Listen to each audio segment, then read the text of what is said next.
പോലെ അരോചകമായ ശബ്ദമുയർത്തി ചീറിപ്പായുന്ന ഇരുചക്ര വാഹനങ്ങളാണ് ഇന്ന് അതിരപ്പള്ളി വനമേഖലയ്ക്ക് ഭീഷണിയാകുന്നത്. മലക്കപ്പാറ വരെയുള്ള ആനമലപാത പൂർണ്ണമായും കടന്നുപോകുന്നത് ബഫർ സോൺ വഴിയാണ്. വന്യമൃഗങ്ങളുടെ ആധിക്യവും അതിരപ്പള്ളി വാഴച്ചാൽ വെള്ളച്ചാട്ടങ്ങളും പെരിങ്ങൽ ഷോളയാർ ജലസംഭരണികളും കോടമഞ്ഞ് നിറഞ്ഞ മലക്കപ്പാറയിലെ തേയിലത്തോട്ടങ്ങളുമാണ് ഈ കാട്ടുവഴിയിലൂടെയുള്ള സഞ്ചാരത്തിന് വിനോദയാത്രികരെ പ്രേരിപ്പിക്കുന്നത്. എന്നാൽ കാടിന്റെ സ്വാസ്ഥ്യം കെടുത്തുന്ന വിധത്തിലുള്ള പരക്കം പാച്ചിലാണ് അടുത്ത കാലത്തായി ഇവിടെ സംഭവിക്കുന്നത്. 40-ലേറെ ബുള്ളറ്റുകളുമായെത്തിയ സംഘത്തെ ഇക്കാര്യം ചൂണ്ടിക്കാട്ടി കഴിഞ്ഞ ദിവസം വനം വകുപ്പും പോലീസും തടഞ്ഞിരുന്നു. ഇതിൽ അവരെ പേടിക്കുകയാണ് ഈ ബുള്ളറ്റിന്റെ സൗണ്ടിൽ.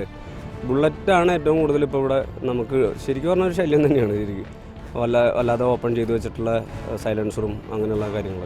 ഇപ്പോൾ ഈ കഴിഞ്ഞ ദിവസം ഇവിടെ അടുത്ത് നടന്നൊരു സംഭവം എന്ന് വെച്ചാൽ 45 അങ്ങനത്തെ ഒരു മോഡൽ ചെയ്ത ബൈക്കുകൾ SI തടഞ്ഞ് അങ്ങനെ വലിയ ഇഷ്യൂസൊക്കെ ആണ്. ശരിക്കും അങ്ങനെയുള്ളതൊക്കെ അലോ ചെയ്യാതിരിക്കുക. 45 ബൈക്ക് പാസ് ചെയ്ത് പോകാമെന്ന് പറഞ്ഞു കഴിഞ്ഞാൽ നമ്മളെ സംബന്ധിച്ച് കാടിനെ സംബന്ധിച്ച് അത് വലിയൊരു പ്രശ്നം തന്നെയാണ്.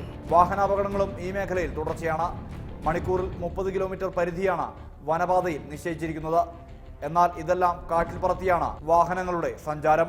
ശരവേഗത്തിലോടുന്ന വാഹനങ്ങളാണ് അതിരപ്പള്ളി കാനനപാതയുടെ ശാപം. ഇനിയുള്ള ഏകപോം വഴി വേഗനിയന്ത്രണ സംവിധാനങ്ങൾ ഒരുക്കുക എന്നത് മാത്രമാണ്. ക്യാമറമാൻ ഷഹീർ ഗുരുവായൂരിനൊപ്പം സുർജിത്ത് അയ്യപ്പത്ത്, റിപ്പോർട്ടർ, തൃശൂർ.